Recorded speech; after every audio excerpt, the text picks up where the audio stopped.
All right, so we are here now for another session of the Social Marketing Hour, and I'm excited to get this going again. Social Marketing Hour is a social hour that I did many times, and I was doing it every single week, and it was great. I had a lot of amazing guests.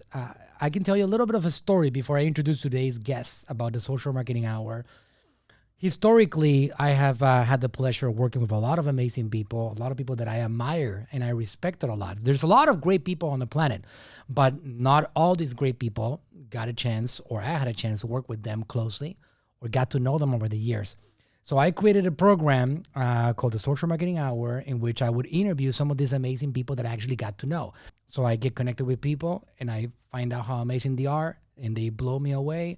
And I am inspired by them, and they motivate me, and they make me do great things, and they help me do great things. And we help each other out. And then I'm like, you know what? This guy is amazing. This person is great. They become my friends. And then I usually bring them to my show. Sometimes they are my friends. Sometimes they are my clients.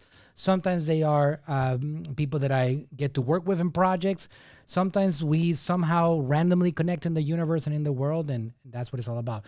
So that is the story of the Social Marketing Hour, and we're bringing it back to life, and we're going to start doing this every single week, and it becomes a YouTube episode, it becomes a podcast episode, it becomes a social media show, and we actually end up making a lot of different clips that have a lot of different value from this particular Social Marketing Hour segment.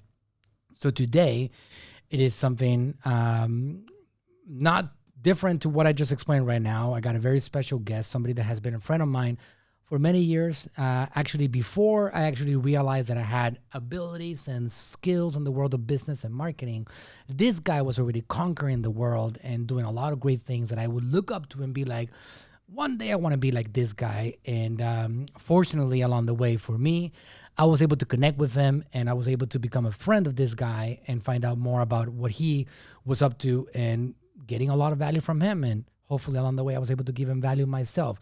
So without further ado, today I got here on the podcast, Mr. Raffy Pendery. I call him Rafi. He is like my brother.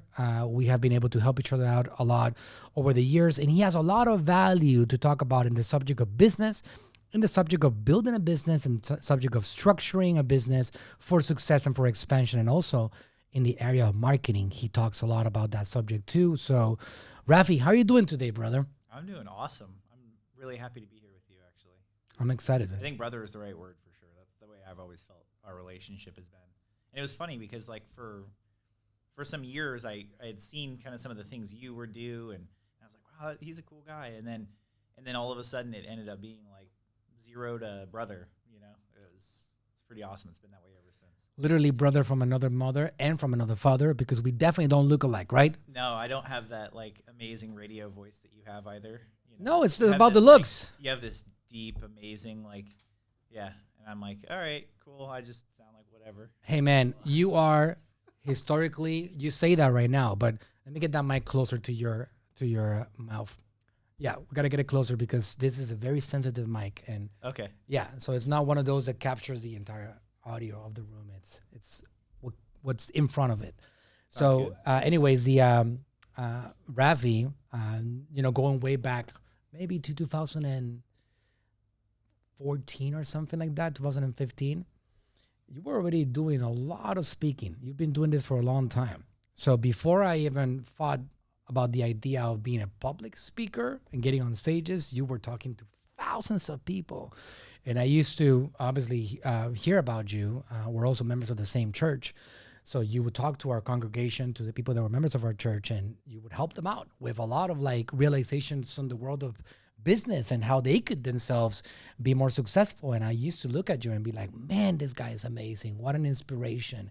And you were helping with so many people, right? Like, and then I just jumped into, like the world, and I started doing that myself. But, you sometimes don't realize that, but people are following your footsteps. Yeah. So I'm kind of one of those guys that started following your footsteps along the way and be like, I think I can do this too myself. And it's so cool and so inspirational. So you were on the early stages of my development when I had no clue that I knew how to speak, I knew how to influence, that I knew how to help others. You were already doing it at scale. So again, I haven't officially told you that, but thank you for being an inspiration, Rafi. Oh, you're very welcome. Thank you, man. Appreciate it. So, hey, we got a lot of people here that are hopefully more and more people are watching replays and listening to this, that they are business owners, Rafi. Yep. They are marketers themselves. They're looking for strategies. These people are trying to make themselves better and make themselves more successful. Tell us a little bit about what you are seeing in today's world. 2022, at the time of recording, we're already past the halfway mark. What are you seeing in the world of the internet? What are you seeing in the world of business that you feel is an opportunity right now for people to take advantage of right now? Let's start there. Yeah, sure. So I think it's interesting because I think the big thing that I've been observing in 2022 is actually the same thing that I observed in 2020. It's actually the same thing that in 2008 during the housing stuff, is that when you have a lot of chaos and commotion and upset and trauma and all this stuff going on, I think it's an opportunity because some people will look at that and say, okay, so now I'm really concerned about the future of, whatever it is that's going on. And so I'm going to freeze. That's some people's approach. I'm going to consolidate. I'm going to get smaller. I'm going to do that. And so I don't think it's any different than the last 2 years. I feel like it's just kind of been pretty consistently like there's always a reason right now not to expand. There's always a reason that it's the end of the world tomorrow. And the world hasn't ended. So, one of the lessons that I had learned early on was during a time like that is the time that I push more expansion, because there are people, your competitors, who are going into agreement that it's the end of the world. And there are people who are competitors that are going into agreement that it's time to get smaller. And so even if it's just kind of in the back of their minds, if they're not sitting there driving on expansion, then they're going to be getting smaller. And so it is a big opportunity for us. I couldn't agree more. I have another friend of mine that he's a brilliant business marketer, amazing guy. He's sold hundreds of millions of dollars on Amazon, and we do a lot of things together. Just today, we were having a meeting with him, and I'm going to quote him on something that he said, which is it's connected to what you just said right now. Cool. I get excited about these opportunities right now. He said, there's no economic crash in entrepreneurship. It's something that we know intuitively, right? Like it's, I know you agree with me on this, Rafi, like with this particular statement that the economy doesn't really determine whether you're going to do well or not. You determine it, right? Like no, unless you own the currency, all of it. Like if you are the one who owns the currency and the currency crashes, then you have a bad day. But I don't know about you, but I don't own all the currency. So I don't either. So I have my business, and I have what are the actions and behaviors that I do that result in the results that I see. And so, yeah, I think that's, it's the same with the internet. It's the same with just business in general. Right now, there's a huge opportunity for people who want to take advantage of growth. Yeah. So the people that are going to struggle probably are the ones that maybe they go into agreement with economies that are in trouble, or with governments, or anything that is like negative, or something that is like Debbie Downer style, right? But the entrepreneurship is an opportunity, or the business building is an opportunity. Yep. Because also the other point to it is in the world of marketing, which is the world that I live in, a lot of companies get scared and they start withdrawing. Yep. And when they withdraw, there's something called supply and demand. That means that now there's less people advertising, which means that the companies that are providing for the media, Facebooks and the Googles and the YouTubes and the Amazon and all these places, they got less people fighting for advertising spots, which means that their demand for advertising has gone down. And then in turn, they actually have to lower the cost of advertising. So what we see is that even though inflation and other drama is going on right now, people are backing away, which presents to us an opportunity to be more aggressive and take advantage of it. And also at the same time, businesses like in your industry, you're servicing businesses, right? We can talk about a little bit about what you do in a second. And I'm servicing businesses. People like us become more valuable because our knowledge is something that is needed to create a reaction on consumers, on prospects, making them interested in buying products and services. Is that right, Rafi? Yep, 100%. So what would you say is, what is the thing that you do to help small business? Let's talk about that. What are your focus on these days, Rafi? For us, it's consulting. It evolved because, we've done, and we kind of have a big emphasis on software, and we that kind of ends up being where we end up helping, but it's not just doing software. It's actually, for us, about what are the policies and procedures that you have in your business, because behavior that somebody has, your staff, you as the owner, et cetera, is what leads to whatever outcome you have. It's those actions and activities that people are taking every single day. What are they doing that creates the outcome? If you don't like your outcome, we need to change something about the behavior. And so sometimes it's just getting it straight, meaning people have things that are very confused. It conflicts with each other. How do you handle this scenario? How do you handle that scenario? Not empowering their staff. And, for me, I did this all backwards before. That was the reason I actually ended up getting into it. It was because I was just working more and more hours of the day. My approach was, I'm just going to work more hours. So I got to a point where I was working 20 hours a day, every day, about 9 years into the company. I used to bring my computer on dates, think about that, a candlelit dinner and a laptop. It's not very romantic. And unless the wife is also obsessed with business. Yep. That would have been very romantic. That would have been very romantic. But maybe not. Put up with me. I know your wife. I appreciate She's that. an incredible artist. She is. She's amazing. And she's a very smart businesswoman. And, the part that was amazing is I appreciated her for allowing me to get through the process and realize this is not a good way to do this.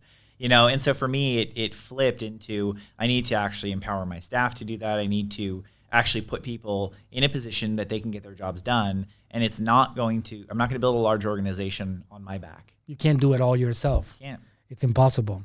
So, then it shifted into really helping other people do that and do the same thing. And we actually did an entire rebranding because we had several different kind of business lines, services that we offered under different brands. And we did a whole rebranding to really just communicate it's consulting. So for us, it's all about goals achieved. That's the simplicity. So what is somebody trying to accomplish? And we help identify what are the stops and roadblocks in the way of accomplishing that. And then we dive in and do it. It does happen to be that there's a lot of it that actually, revolves around helping them straighten out software and those tools. But policies and procedures are first in that. Even on a software side, some people get really tied up in their tools. You've seen it on marketing. People get really into the tool and then they don't realize that it's more about what you do with the tool. A great example is AGM gets really good results for your clients. Well, somebody else has access to the same set of tools you do. Why don't they get results? Yeah. It's always like, it's the ability of the person utilizing the tool. It's like a basketball, right? Like the example of if LeBron James catches a basketball and I have a ball, like same ball, the same exact hoop, ball, same ball, same hoop, same basket, same hoop, same court, same weather, same everything, and he'll be dunking on you all day long. I can get a score, right? Yeah. Like it's a very logical analogy. Yeah, it's very simple, but it's so true. Yeah. It's sometimes.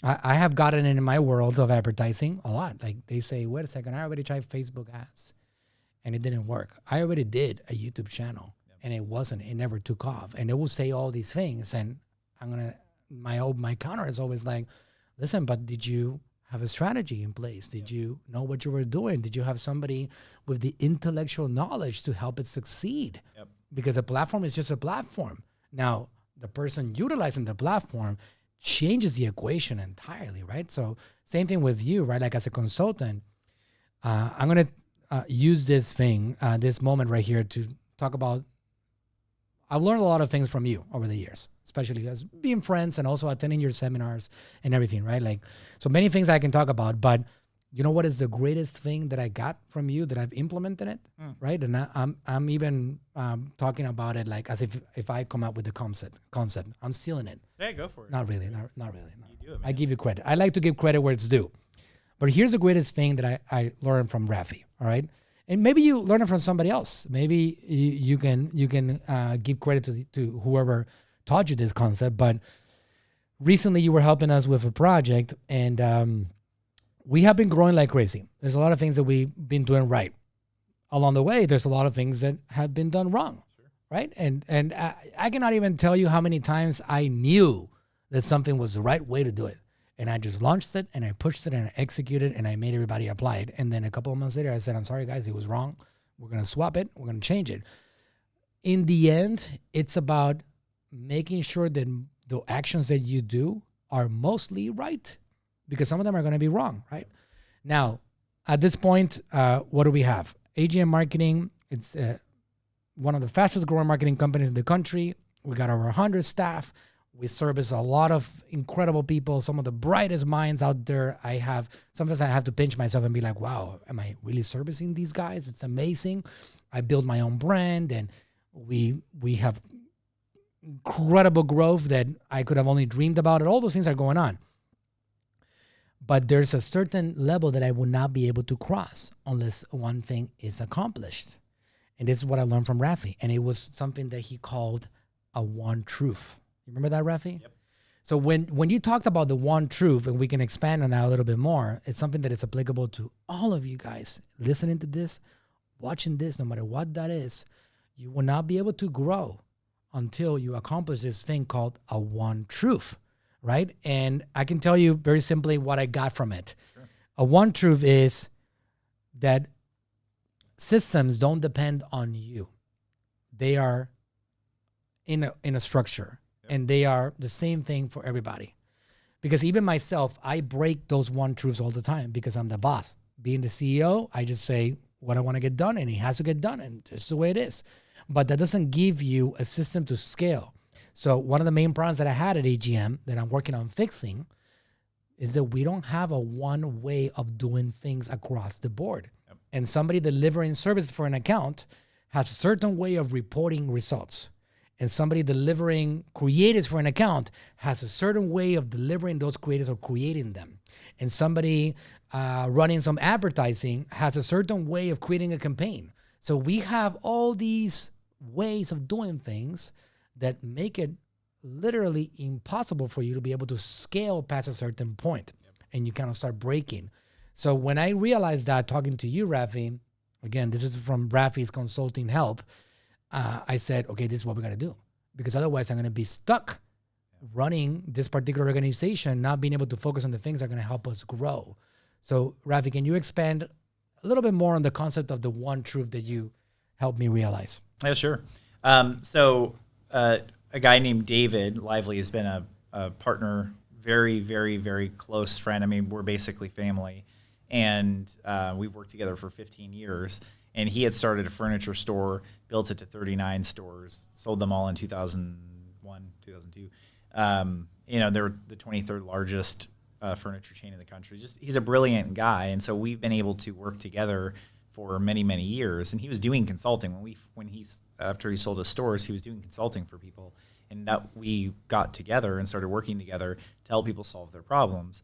And when we were really diving into consulting, that concept of one truth stood out for me. He said it, and I thought, that makes sense. And that really became a core piece of the consulting that we deliver to people.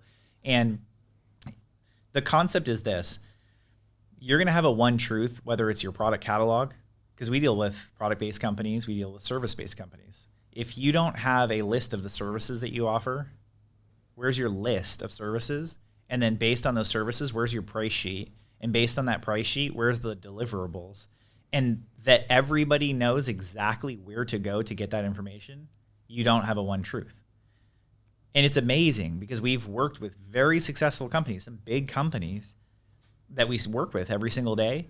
And when we dive into this one truth, you would think everybody has it all worked out. But when we really dive in, you need to have a one truth on your product catalog. Where's your master list of products? And you could think for a product-based company, of course they have that. But there are far too many that don't. So it's your customer list. It's your price list. It's your list of products. It's your policies and procedures. One truth really spans the entire organization.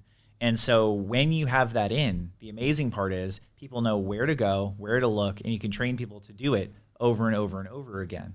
And it's fun to think that, you know, as a CEO, like you and I, right, can come in and just say, well, you know what, we're going to do this way. And you don't realize the destruction sometimes that you cause in the organization because of that one variation.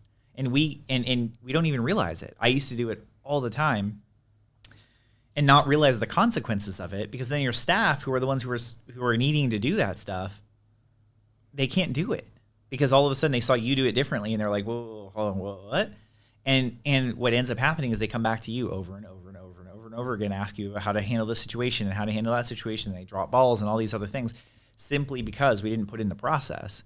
And so we built this amazing team of staff who all day live and breathe helping our clients grow. And then what are the roadblocks and barriers in the way of getting that to happen? And one of the absolute core concepts we have is one truth. We need to establish that. And we have a whole list of a bunch of areas. And some, again, people will get tied up in tools. There was an amazing client.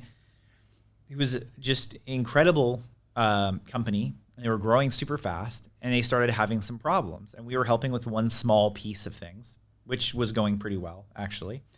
But they had some problems in a different area of the business. And they thought their problem was software tools. They thought that the reason they weren't continuing to grow was a problem with software. And when we were looking at it, we're like, it's not a software problem you have at that point. They had an organizational problem. They had a problem in how decisions get made at the executive level, and that needed to get straightened out. That if somebody doesn't actually face that, their company's going to get smaller. If you don't actually handle that and sort that out, it's going to get smaller. And we had made that very, very clear. You know, look, if we don't get this thing addressed, it's going to get smaller. And so it's not always a software problem. It's not always, sometimes people think they know what the issue is, but when we really dive in, we need to have the organizational structure. We need to have your operational policies and procedures. We need to have your procedures. Exactly how do you actually do the operational actions? And then your software and the activity all in alignment. If those things are not aligned, you're going to have conflicts. You're going to lose staff. And you wonder, why can't I seem to hire and keep good people? I'm like, most of the time, I've had a lot of people ask me that, when we're talking about building a business, it is a problem a lot of people have. And when I've actually sat down with them and we've gone over it, many times their hiring problem is not a hiring problem. It's an organizational problem. And when we straighten out the things in the organization, all of a sudden they have no more hiring problems. And I've had people challenge me. I've had guys who had clinics in remote areas that say, no, I have a hiring problem because I live in a town of a very small number of people and nobody wants to move here and blah, blah, blah, blah, blah, and all this other stuff. And we sorted out his organizational problems. Like one guy comes to mind, sorted out his organizational problem. He goes home and he literally called me a month later and he said, the funniest thing, this guy had reached out to me. He's a very specialized surgeon in this like very obscure, not many people have it sort of specialty, right? And he said, and this guy used to live here many years ago. He reached out to our client and said, hey, I'm interested in moving back in town. I wanted to see if you guys had any openings at the clinic. And it was just this really funny thing. I was like, it's what happens when you sort out the organizational, the operational, the procedural, and your systems are all in alignment. It becomes so simple. That's the thing. It's simple. That's great. I love it. So for the entrepreneurs that are listening, the business owners that are listening, what are a few areas? Like I can tell you a lot of the people that I have here that are listening to this, they have an e-commerce brand, for example, and they haven't been able to scale a team.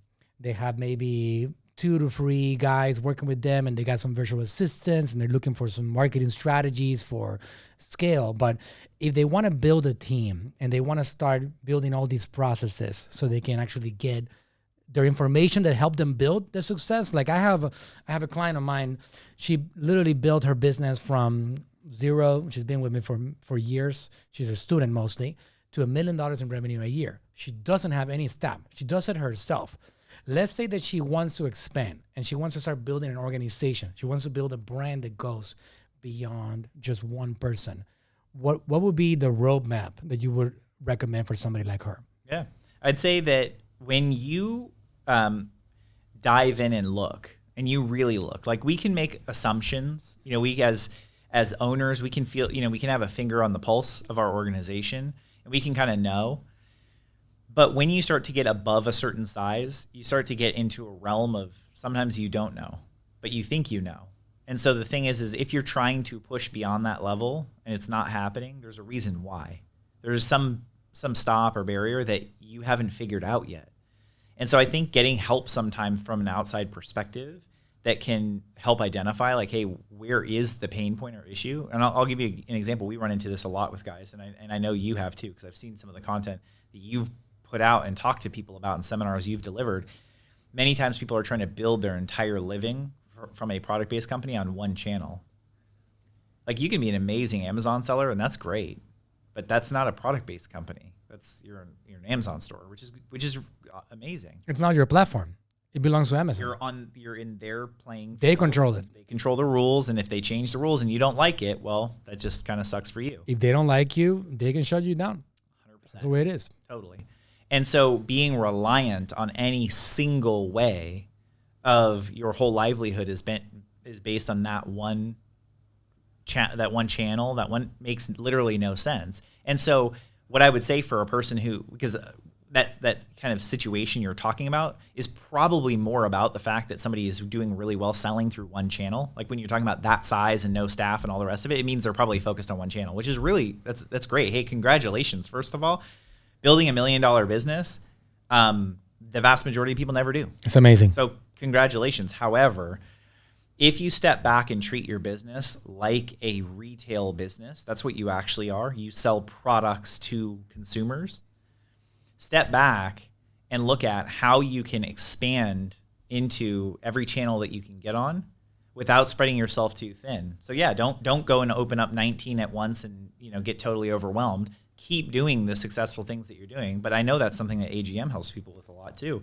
Is like, hey, you want to open up in these other channels, but do it right. Get some horsepower behind you to help you straighten these things out. And in our case, all we're doing is plugging in to help somebody solve the problems that they're faced with right now. And we don't have to be the only ones to help solve the problem. Sometimes there's clients that we have mutual clients. And that's amazing. And it works great because they're going to use AGM for solving this whole set of problems. And I am totally confident that when they're working with you guys, that good, you're going to help solve that whole section of things. So we're going to focus our attention on these other things, But I would just say for that situation you laid out, a company is doing $1 million and it's one person, I could guarantee you they're selling on one channel, and that's amazing. But they really need to start to branch out into how do you sell more outside of that. And here's the thing to complement that thought. It really also depends on the ambition that the person has and the dreams. Yep. Let's say that this person is like, well, all I wanted to do is I just wanted to build a business that allows me to have the quality of life that I want. Yep. I don't really care about building a legacy. I don't really care about building a massive organization or have a lot of employees. From the start, I wanted to have a big organization. Yep. I'm a people person. I enjoy having other people around me. I enjoy building an organization of people because they become my family and they become an extension of me, and it's just so much more fun. But let's say that you are a person, guy, girl, selling $1 million a year, putting in your pocket $400,000 after all the expenses, and you are happy. Well, congrats. Seriously. Absolutely amazing, right? Like you are able to have the life that you want. You want to buy the cars that you want. You want to have the vacations that you want. All of it is great. So it's really about what you want and what are your goals. Like I know Rafi and I also share common goals of like helping our church. We want to help disseminate our church and help a lot more people because there's a lot of troubles in this world. Sure. So we want to help people. So it really does depend because in order to help, having energy, financial energy, does help. Yeah, it's the way it is. If I want to put a billboard in place, I need to pay money to put that billboard in place. If I wanted to buy a television campaign or print a magazine or buy a campaign on Facebook or YouTube, I need money. Yep. So money does help us accomplish those goals. So long story short, it really does depend on what your goals are. But when you have big goals and $1 million a year does not cut it, and you feel like, oh my God, I want to accomplish so much more, just realize a couple of things. And I'll share this with you also, Rafi. Like, we have a pretty good size business. Not AGM. AGM is a growing baby. It's a great size business already, but I have a monster called Natural Slim. Yeah, sure. This monster, it's on the high 8 digits a year at this point. A dream, right? Like, it's incredible what it's doing. And it's a legacy and it's a family thing. And we've been pushing for many years. We created the business in 2008 in the United States. And we started taking off somewhere around 2013 with something called YouTube. When we launched it, it was, we got lucky, quote unquote, right? There's a quote that I use from a philosopher called Seneca on my seminars. What does it mean to get lucky? Preparation meets opportunity, right? So I got really lucky, right? I got prepared and I took advantage of the opportunity. I got lucky.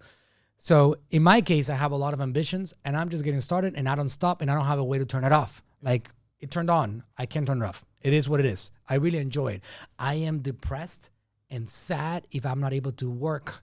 This is what I like to do. Same way. Right? Yep. So it's like, what did I accomplish today? And I don't feel like I accomplished enough. Like, I feel unhappy, right? Yeah. So if you are like me, you got to understand that there's opportunities out there. Many, many, many, many opportunities. Here's an aha moment that I had, Rafi, with, I had this aha moment with my dad and later on with my wife. Our company, let's say that we do $50 million a year in revenue in the US. That's a lot of revenue, right? Yeah. Okay. Well, I have a competitor. The name of the competitor is Herbalife. They did $5 billion in revenue. Yep. So, there is so much more to accomplish. So if I want to accomplish more, first thing that I gotta know is that it's out there and you can grab it. Because if you don't realize that, then you don't even look for it, right? Like, in order for you to leverage opportunities, you got to be able to look for opportunities and know they are there. So once I realized that, I was like, wait a second, how the heck?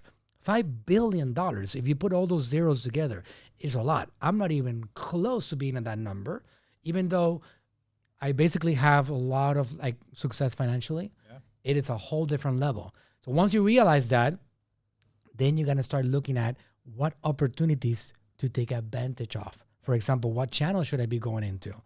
And Natural Slim, talking about your example, right? Like, I can't be all eggs in the Amazon basket. What do I have? I have Amazon, and we do really well. We sell millions of dollars a year. I have an e-commerce site. We call it, it's a Shopify website, which is an e-commerce platform. We do millions of dollars in revenue. I have a call center. It's my favorite thing because I get to service people and not be a product seller, but a service business. People call us and we sell over there and we do a lot. I'm adding other platforms. Like, I recently added Walmart. If you guys didn't know, you can sell on Walmart now, same way that you could on Amazon. And we're looking to add consistently new channels and take advantage of opportunities. And at some point, brands like us, we should be going into retail, right? And there's opportunities there. People are still shopping on Bed Bath & Beyond and Target and all these places, right? So it's about looking for these opportunities and then taking one by one and implementing them. Because what happens, Rafi, if you start implementing too many of these things at the same time, do you make it or do you just go crazy? No, because you're not going to be able to do it consistently. You get spread too thin. And it's the same applies for marketing as it does to building a business. It's consistency of your actions, consistency of activity, which, by the way, I was horrible at before. That was a lesson I had to learn very much the hard way. I was so good at going 1,000 miles an hour on the thing that I was doing and all of that, and I would cause this great big thing, and then I would get tied up in something else, and then that area would just crash. And the thing is about putting in consistency. And one thing that you mentioned, which I think is just an important thing for business owners and other people to consider, the concept of preparation and opportunity is key. But I also think that there's a piece of that a lot of people don't look at. And this is just a concept, I think, something to think about. Like, after this thing, you guys close this and think about this.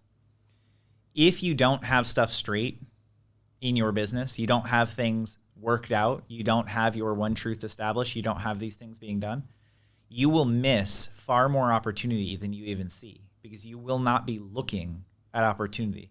Have you ever had that situation where you're like, you stand there in front of somebody and they talk, but you're kind of really somewhere else? Mm-hmm. It's that kind of thing that happens with a business owner when they're so tied up, or an executive, they're tied up in what's going on in their business, that they're not really there as far as opportunity is concerned. So they miss opportunity all day long. All the time. They don't even realize they have it. And the amazing and beautiful part is, when you combine getting things working in your organization with marketing and with a good strategy on that side of things, people grow like automatically. Like the effort starts to come out because you'll see the opportunity. And some of those opportunities actually have been there the whole time, but you were never in a position to take them on because you were so focused on problems and issues and these things in your business that you didn't put your attention outside the business. And I think it's just really important for business owners and executives to keep that in mind. That preparation piece includes having your stuff together so that you know when this type of customer comes along or this situation occurs, whoever it is that's supposed to handle it knows exactly how it's supposed to be done, and that they not only know, but they can do it, and that they do it. And that, when you get that accomplished, then the opportunity, I believe, becomes unlimited for somebody. Absolute fire. So here's I think this is a coffee for me. That's your coffee. Yeah, very important. So here's hey, you already had your coffee, right? It was great coffee. But hold on, you gotta try yours. You didn't get an AGM branded cup. I know. What was up with that? What's up with that? I messed up on that one.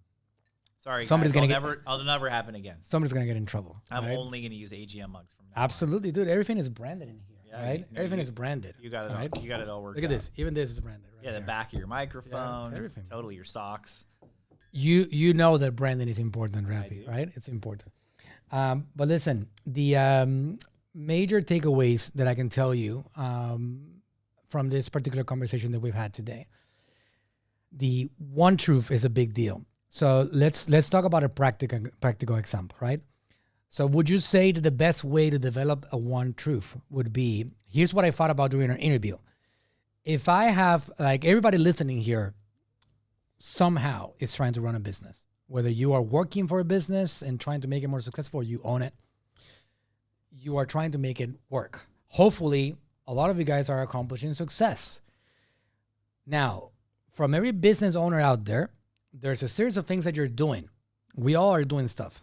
Some things have been proven to work already. Yep. Like you, for example, the way that we set up, I know exactly how to, let me give you an example of something that we know how to do really well here. I like to describe it as it's an AGM service. I know how to make content unicorns. Unicorns don't exist, right? Yep. AGM makes content unicorns. People that know how to communicate. We know how to make them omnipresent, godlike, and we know how to make them catch fire organically without any money in advertising. Yep. We know how to do that really well. And we have rinsed and repeated it over and over again. Nancy Cartwright, Chick Corea, Dr. Eric Berg, Brandon Dawson, who's one of my favorite clients right now, genius business owner himself, with Help Grant, and with my father, Frank Suarez, and I got this great doctor right now who's amazing, Dr. Living Good, great content creator. I know how to deliver. So these guys know how to communicate really well. Yeah. They know, but they might not know what I know in how to spread that message far and wide. And how to get more people. They would already be there. They don't, right? And that's why they hired me. Like when Dr. Berg brought us in 5 years ago, he had 100,000 subscribers on YouTube, which is not bad, but he'd been doing it for 7 years. 6 years later, now almost 6 years later, he's going to cross 9 million subscribers in the next couple of months, right? Awesome. So from 100,000 to over 9 million. Now, granted, I cannot take the credit for that. I was a part of it. Dr. Berg is incredible. Yep. He makes my life very easy. He makes my job very easy because he's so good at it. But still, my job is very important. I know how to deliver that service successfully and make them catch fire on YouTube and everywhere else. There's a process for it. Yep. I already figured it out, right?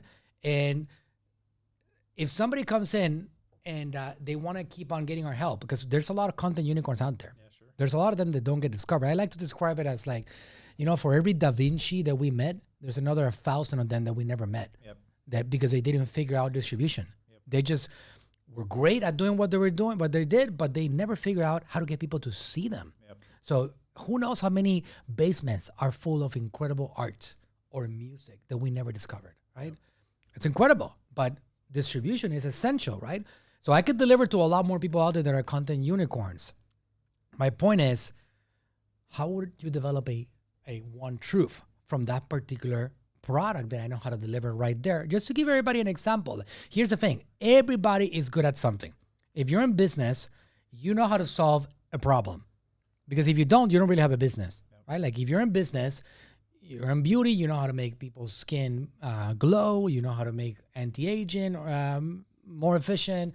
If you're in accounting, you know how to make people feel safer when it comes to the IRS or whatever, right? We all solve somebody's problems somehow. Yep.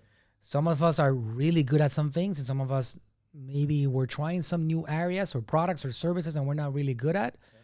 So what would you say would be the process to developing a one truth for those things like I just described right now, making content unicorns? So I can actually bring people in and be like, oh, you want to be a part of this?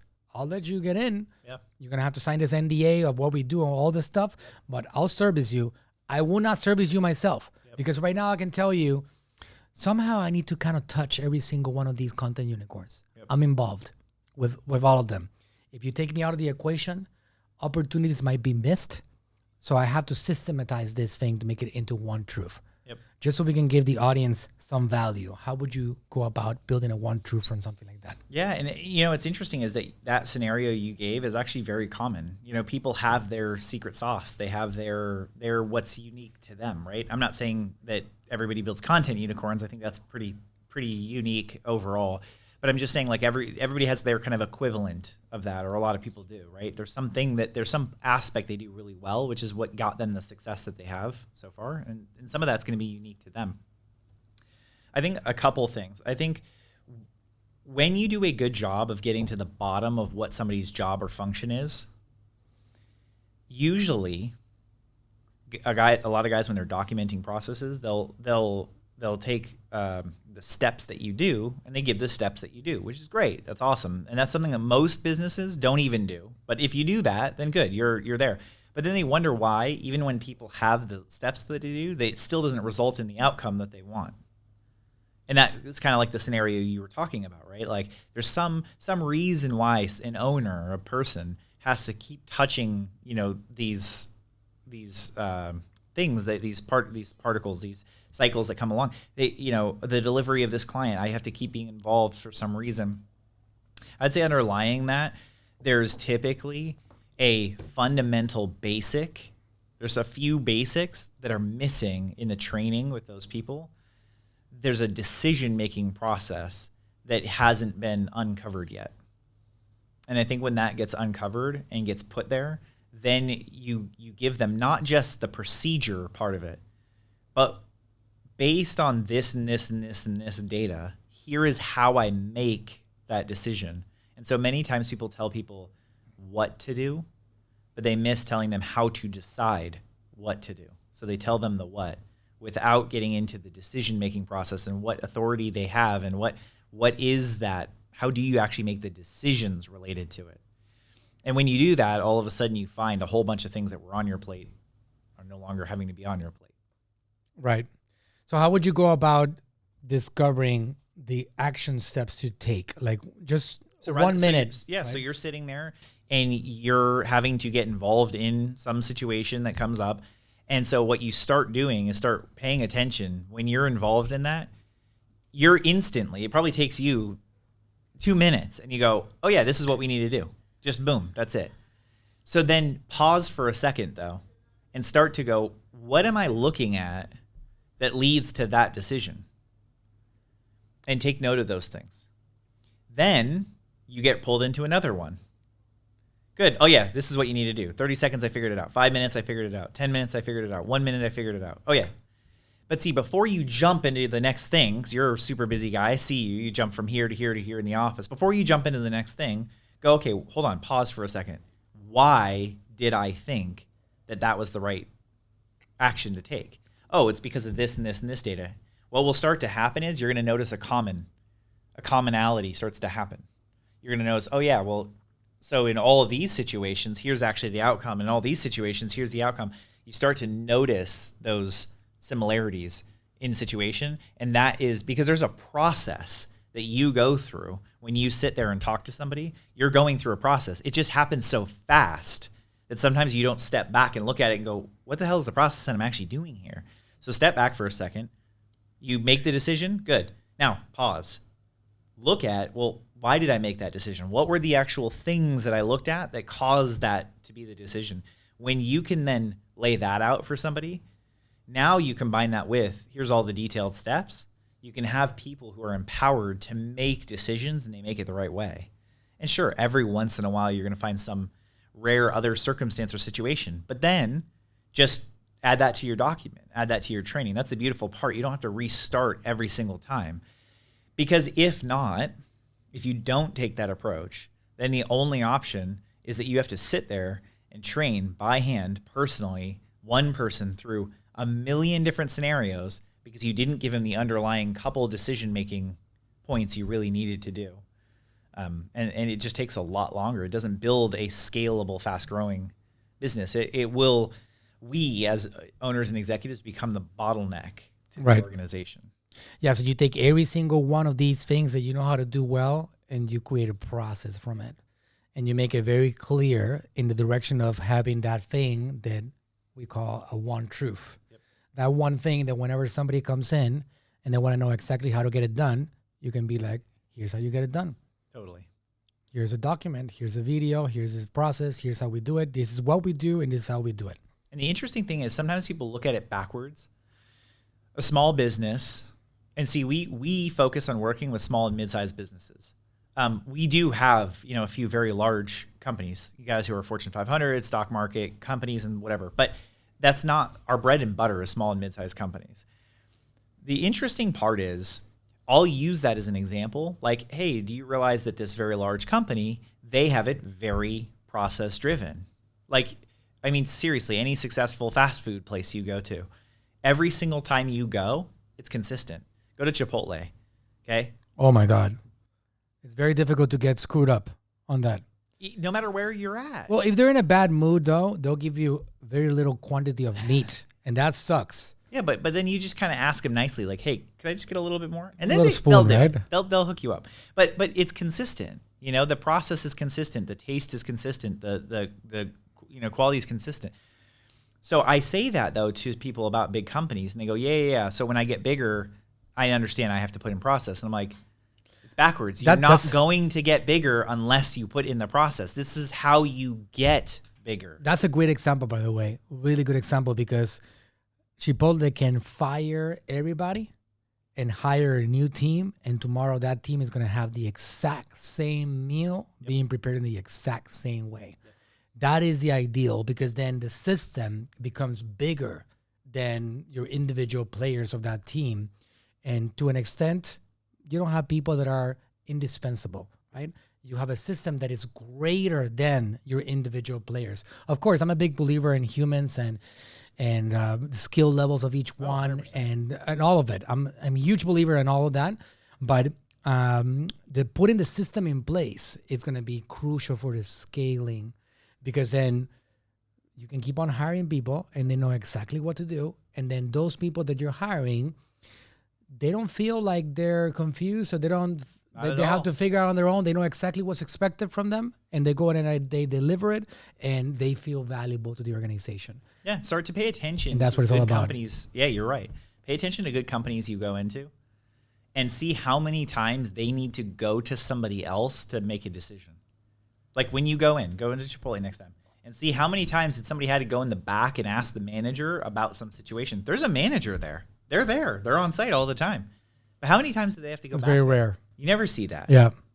Yeah. It's even if I didn't get my food was ordered wrong, I need a refund, all these things, the people in the front, they handle it. Yeah. They don't have to go to the back to ask. That's right. But these guys gave them a decision-making process about these scenarios, and that's how they do it. Absolutely.